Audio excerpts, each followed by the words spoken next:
A wealthy young businessman discovers three identical sisters crying outside a chapel. "We've been abandoned. Nobody wants us," they whisper. He welcomes them into his home. But when he returns from work, the remarkable transformation they spark in his wheelchair-bound wife is breathtaking. The gentle patter of rain on the windshield wove a soothing spell. Sophia hummed a soft tune as she drove along a familiar road, one hand on the wheel, the other tenderly cradling her 5-month pregnant belly. The baby seemed to sway with the music flowing from the radio. "Your dad will be thrilled you already love this song," she murmured, smiling. Ethan often teased that their child would be born adoring jazz, as Sophia filled her pregnancy with classic melodies. Her recent doctor's visit was flawless, everything on track, the baby thriving. In a few months, she and Ethan would meet the little one they dreamed of so often. Boy or girl, it didn't matter, they just longed for the arrival. Glancing in the side mirror, Sophia saw a van speeding toward her, far too fast for the rain-slicked curve. She slammed the brakes instinctively, but it was too late. The crash was brutal, flipping her world in seconds, metal twisting, glass shattering. Her scream was swallowed by the deafening chaos, followed by absolute silence. When Sophia awoke in the hospital days later, her first instinct was to move her legs.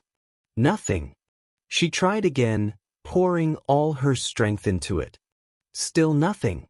"Sophia," Ethan's voice was rough, drained. He held her hand, his eyes red from tears. "My legs," she whispered. "They won't move." Ethan closed his eyes briefly before responding. "Spinal damage." The doctors did all they could. Sophia stared, grappling with the words. Spinal damage. She knew what it meant, but her mind recoiled. "And the baby?" she asked, hand drifting to her belly. Ethan's silence answered her. "Ethan, where's our baby?" He squeezed her hand tighter, tears streaming down. "They tried to save him. Emergency surgery, but..." His voice broke. "He didn't make it, Sophia. Our boy didn't make it." Her world crumbled. Not only had her legs failed her, but her heart had too. The loss tore a void in Sophia deeper than any physical wound. In the hospital days that followed, as doctors outlined her new reality, she withdrew. Physical therapists offered mobility exercises, but she barely engaged. Counselors tried to reach her, but she responded with monosyllables or turned away. "Mr. and Mrs. Carter," the lead doctor said one morning, "Sophia must begin adapting. Rehabilitation is critical for her well-being." Ethan nodded, asked questions, and jotted notes, but Sophia only wanted escape. She craved a place where no one would ask how she felt, where no one would try to lift her spirits or assure her things would be fine. 2 weeks later, back home, she refused Ethan's help to exit the car. He brought her wheelchair, but she barely glanced at it. "I can assist you," he offered gently. "I don't need help," she snapped, though her trembling hands betrayed her as she shifted to the chair. Inside, the house felt alien.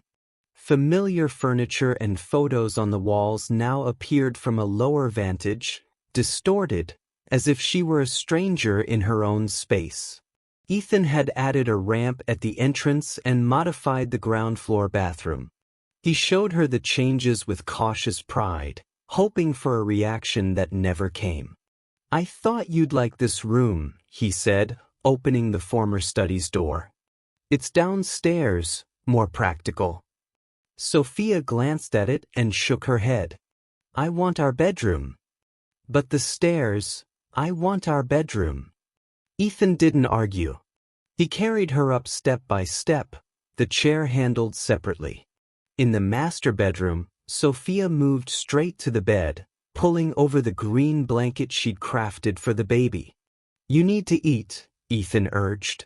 I'll cook. I want to be alone. Sophia, please. Ethan, I just need to be alone. He left, closing the door softly. In the following days, Sophia stayed in the bedroom. Ethan brought meals she barely touched. He tried to talk, but she replied only when necessary. The wheelchair sat and used against the wall. A therapist can visit, Ethan suggested one morning. It'd be easier here. I don't want a therapist. But you need to move, use the chair, exercise. I don't need to do anything. Ethan sighed, sitting on the bed's edge. Sophia, you can't stay here forever. Why not? She shot back, facing away. What's out there for me to see or do? You have a life. I have no life, Ethan. I can't walk. Our baby is gone. What kind of life is that? Her words cut sharply. Ethan fell silent. Our son wouldn't want you to give up like this, he said finally. Sophia turned, eyes blazing through tears. Don't you dare use him against me. You don't know what he'd want. He never got the chance because of me. It wasn't your fault. I was driving. I didn't swerve fast enough. I killed our child. She turned away, pulling the blanket over her head. Ethan reached for her, but she flinched. Leave my room, Ethan.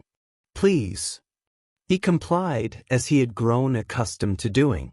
Weeks passed with Sophia cloistered in the bedroom. Friends called, but she refused to speak. Her brother visited, but she feigned sleep. Ethan hired aides, but she dismissed them. I don't want to see anyone, she told him.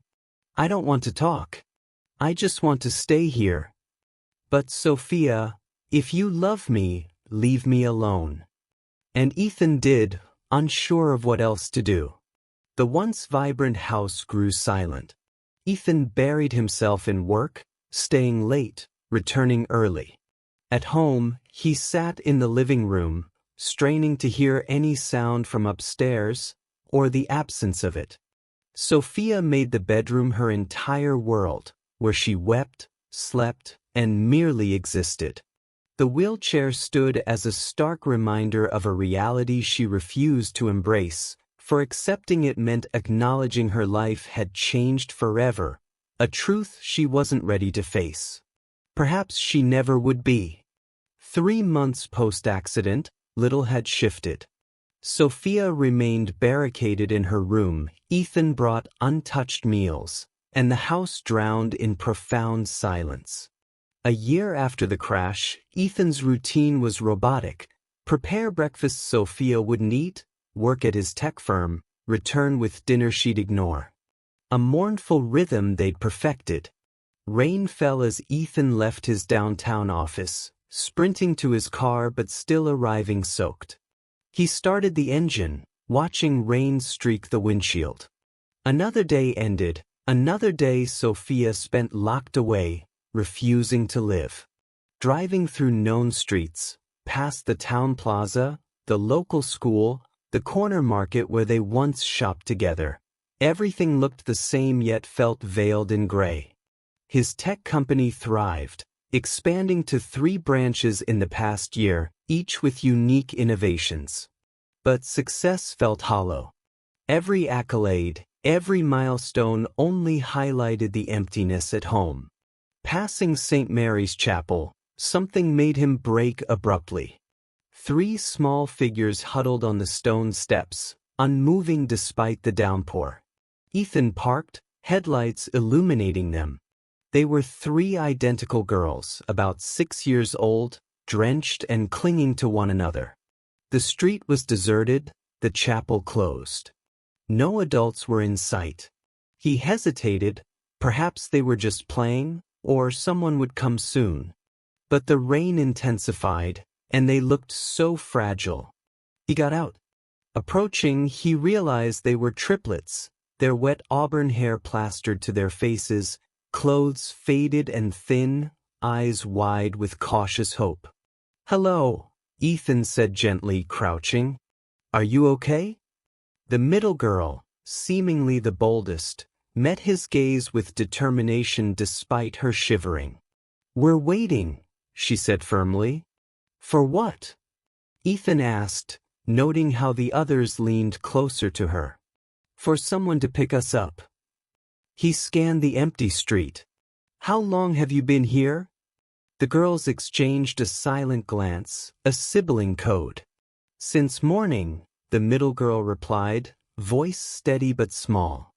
Since morning? Ethan's alarm grew. They'd been there all day, exposed. Where are your parents? Another glance. The leftmost girl spoke softly, voice heavy with grief. Our mom passed away. We were with our stepdad, but he said we weren't his problem. He left us here, saying someone would come, but no one did. Nobody wants us. Her words struck Ethan like a blow. He looked at their small, soaked faces, eyes carrying burdens too heavy for children, and felt a stirring in his chest, a different pain, one urging action. What are your names? He asked gently. I'm Lila, said the middle girl, chin lifting slightly. This is Ava, she pointed left, and that's Ivy, she gestured right, to the shyest one. Lila, Ava, Ivy, Ethan repeated, memorizing them. No one else? No family? Lila nodded slowly. Aunt Clara said she'd come, but she didn't.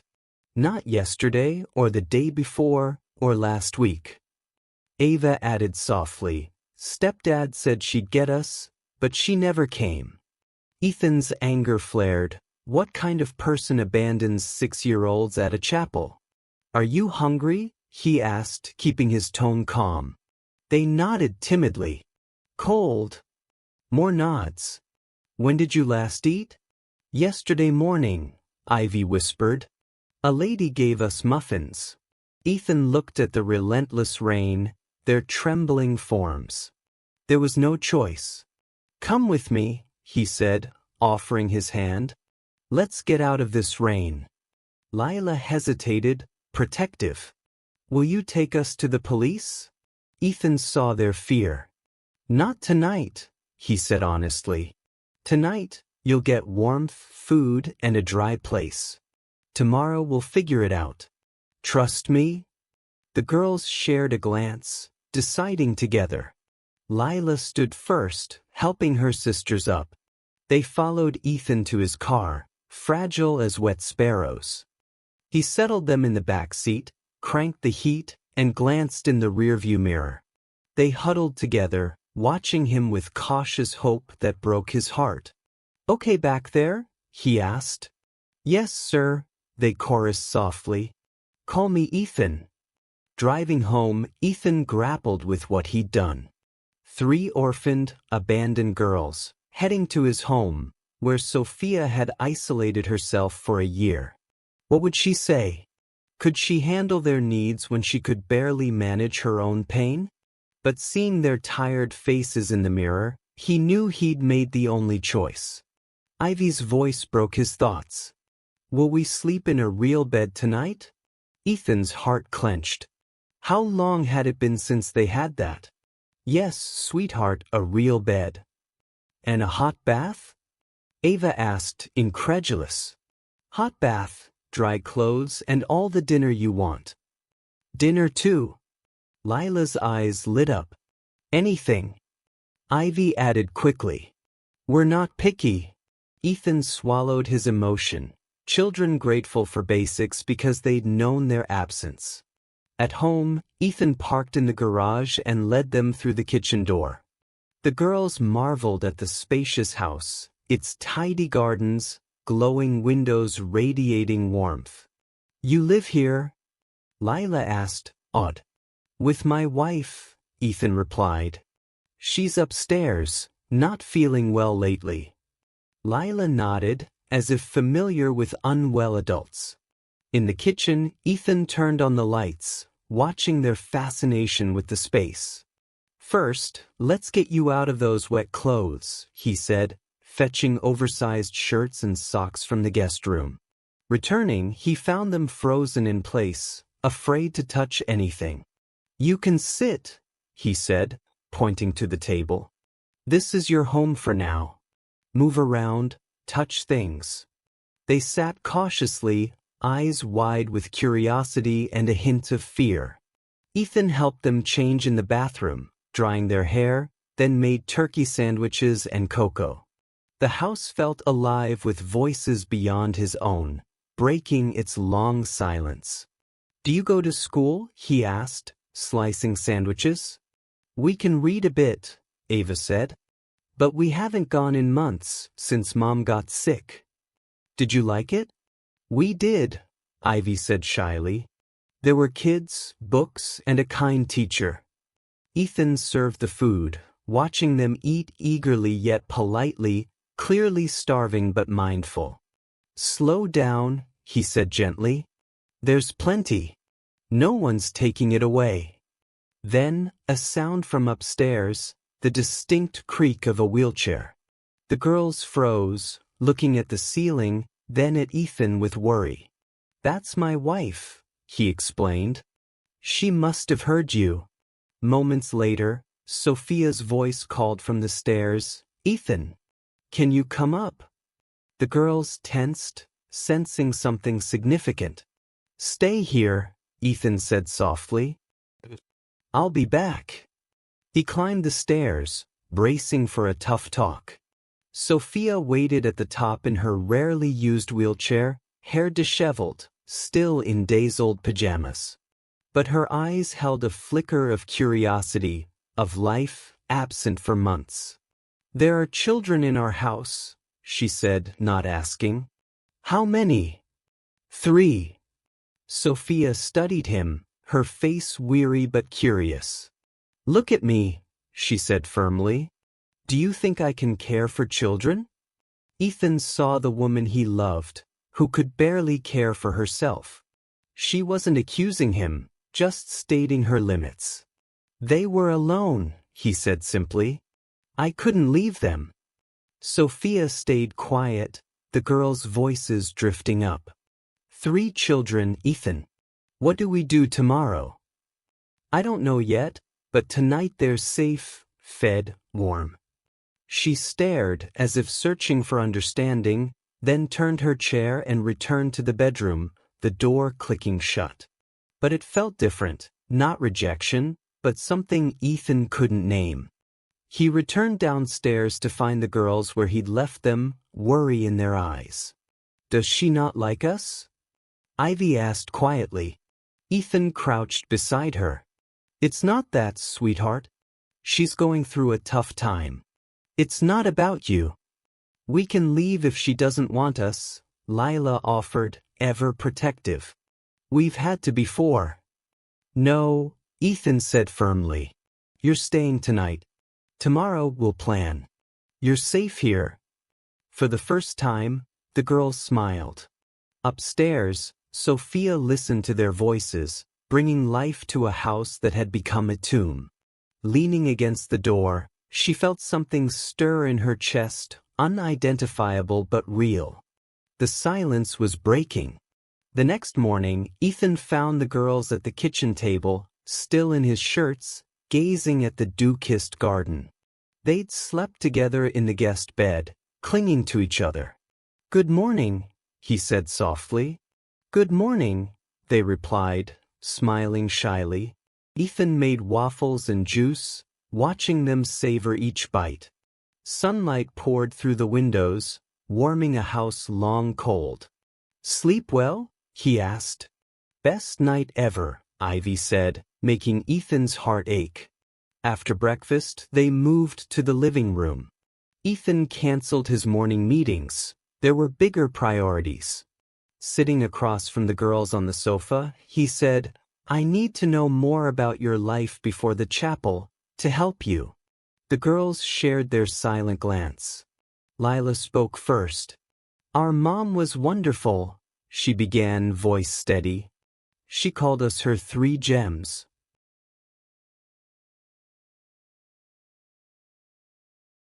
"How did she pass?" Ethan asked gently. "She got sick," Ava said, fidgeting with her shirt. A cough at first, then she weakened. It took ages to see a doctor. She was in the hospital for weeks. We stayed with neighbors, Ivy added. No one could take all three of us. Lila continued, when she died, our stepdad came. He'd married Mom just before she got sick. We hardly knew him. How was living with him? Ethan asked, dreading the answer. He didn't like us, Ava said plainly. Said we were too much work, too expensive. He yelled for anything, Ivy added. If we made noise, asked for food, or cried for Mom. Ethan's anger surged, but he stayed calm. When did he abandon you? One morning he said we had to go, Lila said, hands shaking. He said we weren't his, that he had other plans. He left us at the chapel, saying someone would come. But no one did, Ivy whispered. Ethan closed his eyes, reining in his emotions. How did you survive? Lila took over. First day, we thought he'd return. We waited. People asked if we were lost, but we said someone was coming. By the second day, we were starving. A lady gave us muffins, another brought water. Nights were cold, scary. Where did you sleep? Under the chapel steps sometimes, Lila said. Or shop awnings when it rained. Once, a park tree. And food. Churchgoers gave us sandwiches, fruit on Sundays, Ava said. During the week, we checked restaurant bins, Ivy added, ashamed. Lila made sure it was safe. Ethan's heart shattered, picturing them scavenging, sleeping in the open. No one called the police? Some asked, Lila said, but we said Aunt Clara was coming. We feared being split up. Split up? Older kids said police separate siblings, Ava explained. We thought staying invisible was better. Ethan stood, pacing to the window, processing their ordeal, orphaned, abandoned, terrified of separation. You're not troublesome, he said, sitting again. You're children who deserve care, love, safety. None of this is your fault. The girls stared, unaccustomed to such words. You're brave, Ethan continued. You protected each other, survived what adults couldn't. That's strength. Lila cried first, silent tears, followed by her sisters. Ethan opened his arms hesitantly, and they rushed in, sobbing out their pain, fear, and longing for their lost mother. You're safe now, he murmured, stroking their hair. Safe. Upstairs, Sophia listened through the slightly open door, every word and sob piercing her. Something dormant in her stirred. The Mercer house began to transform subtly but deeply. The girls brought life to silent corners, exploring with cautious curiosity, always apologizing for any noise. On their third morning, they sat on the living room's woven rug, whispering plans. Can we play here? Ivy asked her sisters, eyeing the spacious room. If we're quiet, Ava replied, cautious. Let's ask, Lila decided. With Ethan out for work, they hesitated but began a quiet game, using cushions as hills and the rug as a river. Lila led as the adventurer, Ava the sage knowing mystical creatures, Ivy the hero saving all from peril. Careful, Lila whispered dramatically, the river's wild today. I know how to steer it, Ava replied, consulting an imaginary tome. My aunt taught me. Their games wove in memories of their lost life. Upstairs, Sophia left her door ajar, a tiny crack, positioning her chair to catch the sounds below. At first, the noise grated on her, disruptive after so much silence. But she began to hear not just noise but stories, giggles, worlds created. We're three fairies exiled from the forest, Ivy said one day. We need a new home. Why exiled? Ava asked. Because we were unique, Lila replied. Our magic scared others. What magic? The magic to mend broken spirits, Ivy said softly. Sophia felt a pang. How did these girls craft tales that spoke to her soul? Their games grew patterned, using the room's acoustics to amplify their voices' magic. Welcome to the Mystic Palace, Lila declared daily, her voice ringing. Where lost children find kin. First, we build our stronghold, Ava added, practical as ever. They stretched sheets Ethan provided into forts, cushions becoming turrets, plants turning into enchanted woods.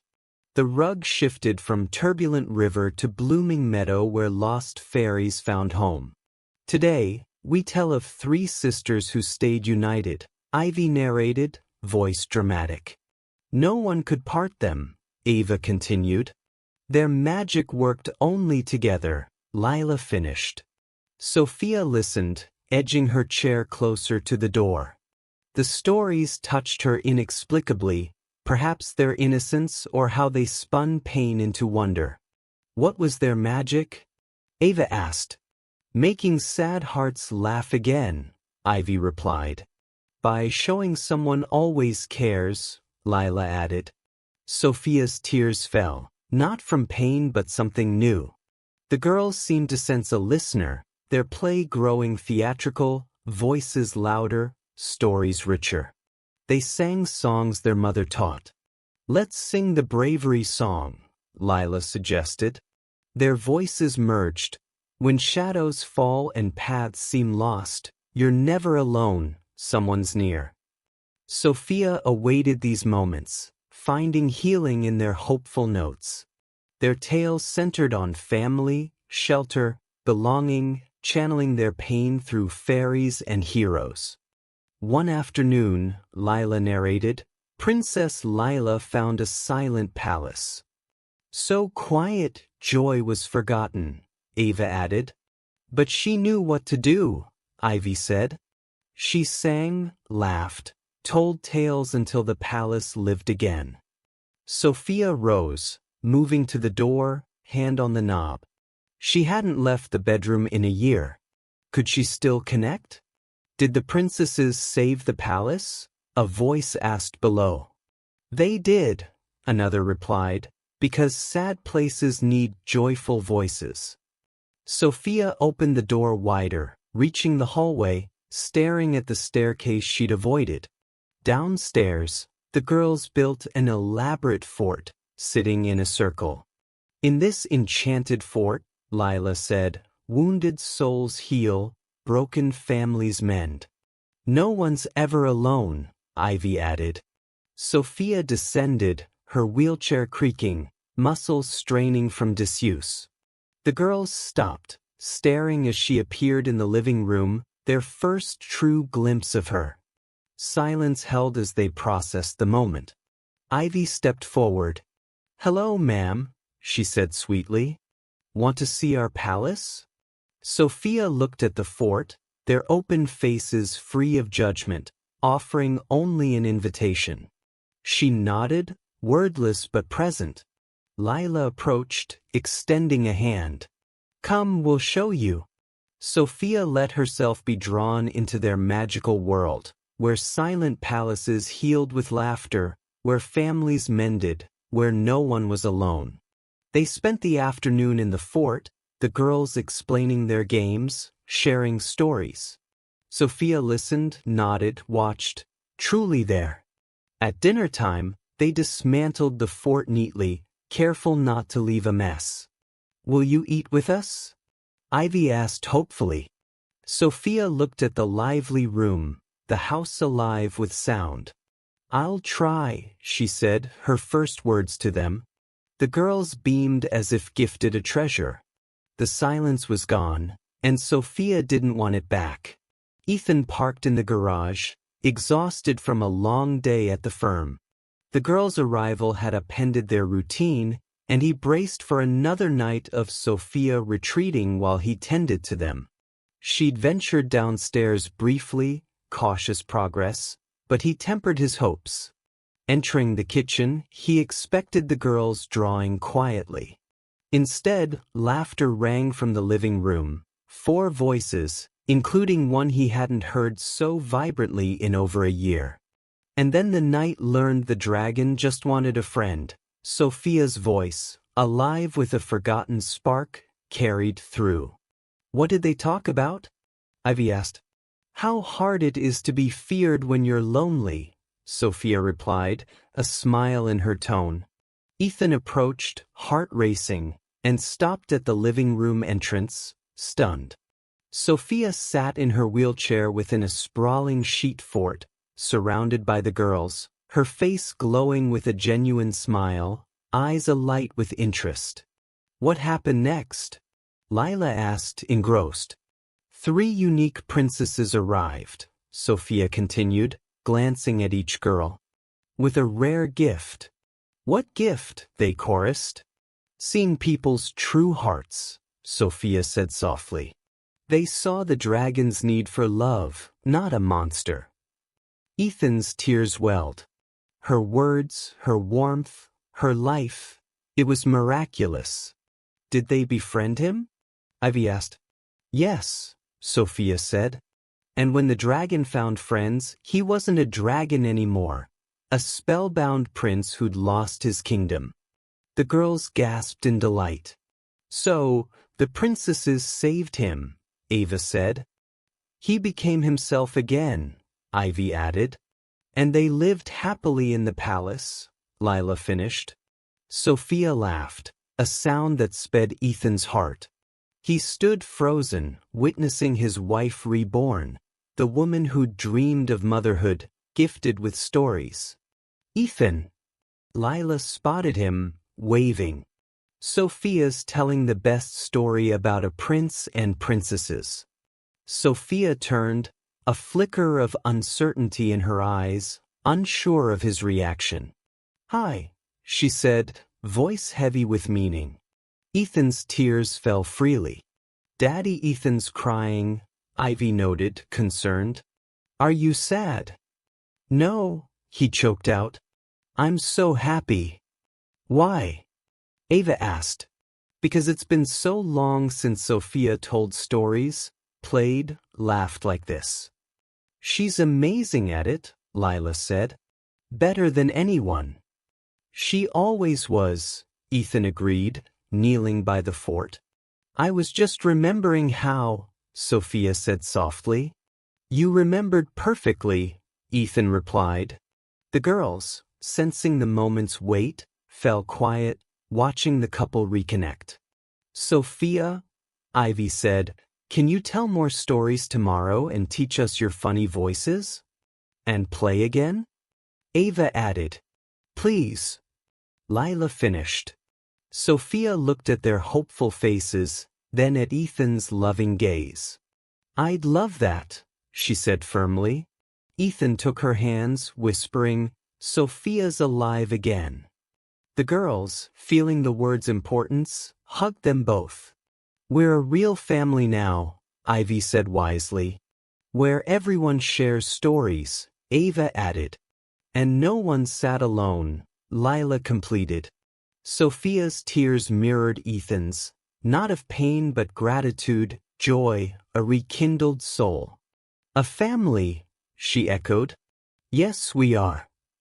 In that fort, Ethan saw a miracle, not just Sophia's return, but a new family born from shared loss. The Mercer home transformed from silence to vibrancy. Sophia joined the girls daily for quest time, arriving in her wheelchair as they planned adventures. Let's be explorers, Ivy suggested. Or gardeners of magic blooms, Ava offered. Or inventors of wonder machines, Lila added. Sophia contributed ideas, sparking laughter. What if we're bakers brewing joy potions? Sophia proposed one day. Can we bake for real? Ivy asked. Of course, Sophia replied, surprised by her confidence. It was her first time in the kitchen since the accident. Ethan had adapted it for her chair, but she'd never tried. With the girl's eager help, it felt possible. Wash hands first, she instructed, moving with growing ease. Like a cleansing spell, Lila laughed. Sophia taught them her grandmother's cookie recipe, guiding with patience as they measured ingredients. Mom baked with us too, Ava whispered, stirring dough. She said love makes food taste better. She was right, Sophia said, touching her shoulder. She'd be proud of you. The cookies emerged golden, filling the house with warmth. They planned bread, pies, cakes, Sophia laughing, one at a time, but we'll bake whenever you want. Their play evolved, Sophia enriching their tales. What if Princess Ivy's garden flowers shift colors by mood? She suggested. Yellow for joy, blue for sorrow, red for anger. What if you're confused? Ava asked. Purple, Sophia replied. It's confusion but also magic, the start of self-discovery. The girls wove this into their games. One day, Ivy fetched colorful stickers from her backpack. Can we decorate your chair, Sophia? You want to? To make it magical, Lila said. Like a queen's throne, Ava added. Sophia nodded, choked up. The girls adorned the chair with stars, flowers, hearts, and garden blooms, transforming it from a symbol of loss to one of love. It's the most beautiful thing I've seen, Sophia said, tears falling. Ethan noticed the changes. Flowers on counters, drawings scattered, Sophia planning with the girls. One night, alone in the living room, he asked, Are you okay? Not pushing too hard. Sophia paused. At first, I thought I was just being polite. But now I wake up excited for them, for stories, for teaching. They make me want to be who I was. Is that good? It's more than good. It's learning to live again. Ethan restructured his schedule, working from home. I don't want to miss this, he told Sophia. The girls were thrilled. You'll play mornings too. Lila cheered. And bake, Ivy added. And here's Sophia's stories from the start, Ava said. Ethan joined their quests, building forts, voicing characters, laughing with flour in his hair. You're bad at chopping, Ava teased during soup making. Practice, Sophia smiled. Just practice. They knitted scarves, watched movies, planted a garden, each girl with her flowers. Ivy's blue asters, Ava's marigolds, Lila's roses. Sophia grew herbs. These are Mother Sophia's plants, Ivy said, then blushed. Sorry, I didn't mean, you can call me that, Sophia said quickly. If you want. The girls beamed, repeating Mother Sophia, with joy. Ethan watched, heart full. One evening, Ava unveiled a drawing. 5 stick figures holding hands, Sophia in her chair, Ethan beside her, the girls linked. Above, a starry sky, 3 pink hearts, a golden gem. This is us, Ava said. Mother Sophia, Daddy Ethan, me, Ivy, Lila. The hearts are our happy hearts. The gem is Mom in heaven, who sent us to you. Sophia held the drawing, trembling. Can I keep it? I made it for you, Ava said. Sophia treasured it, adding it to her collection of cookies, flowers, and notes. We're a real family, aren't we? She whispered to Ethan. We are, he said, arm around her. Unexpected but perfect.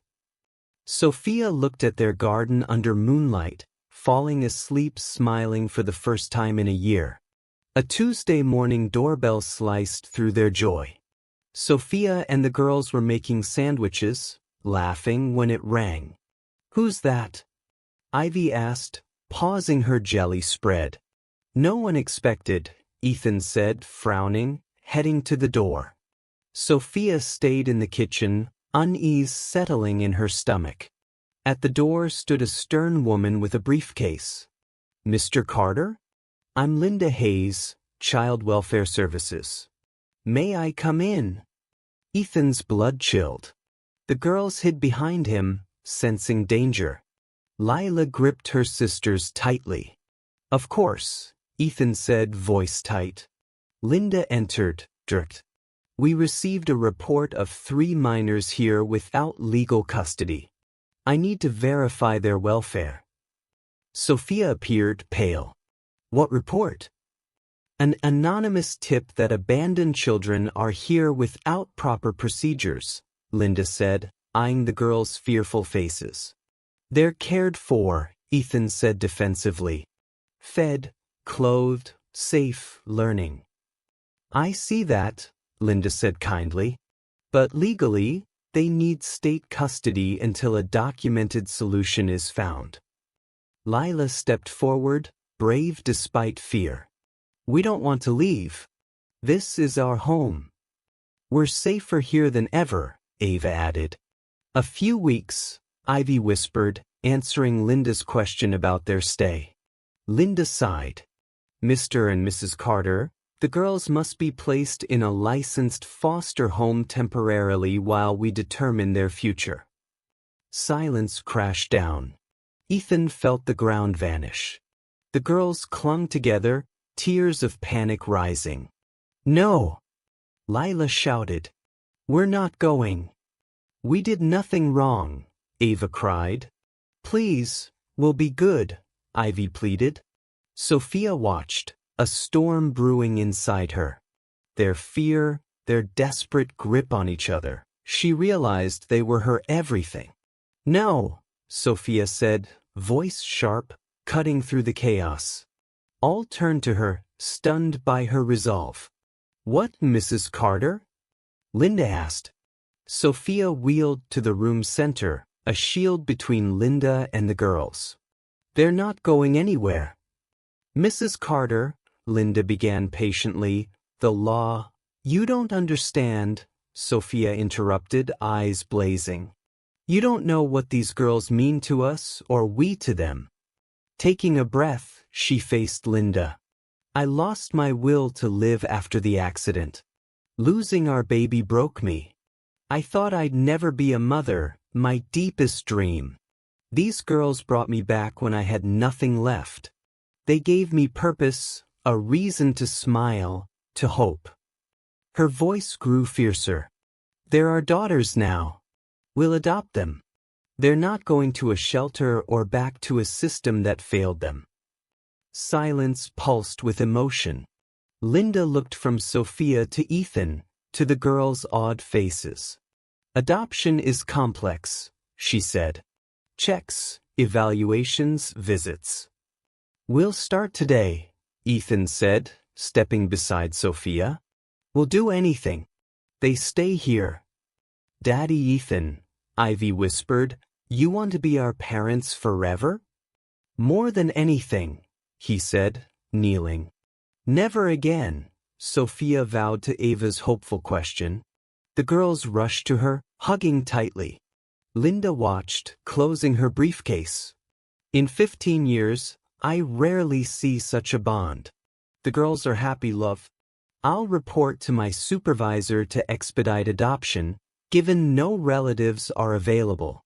But expect evaluations, visits." "Anything," Sophia said. "They can stay." Ethan asked. "I'll recommend they remain here with monitoring," Linda said. "This is rare, a true blessing." "We know," Sophia replied, holding the girls. After Linda left, the family hugged, processing their victory. "You really want to be our parents?" Lila asked. "We already are," Sophia said tenderly. "Forever," Ethan confirmed.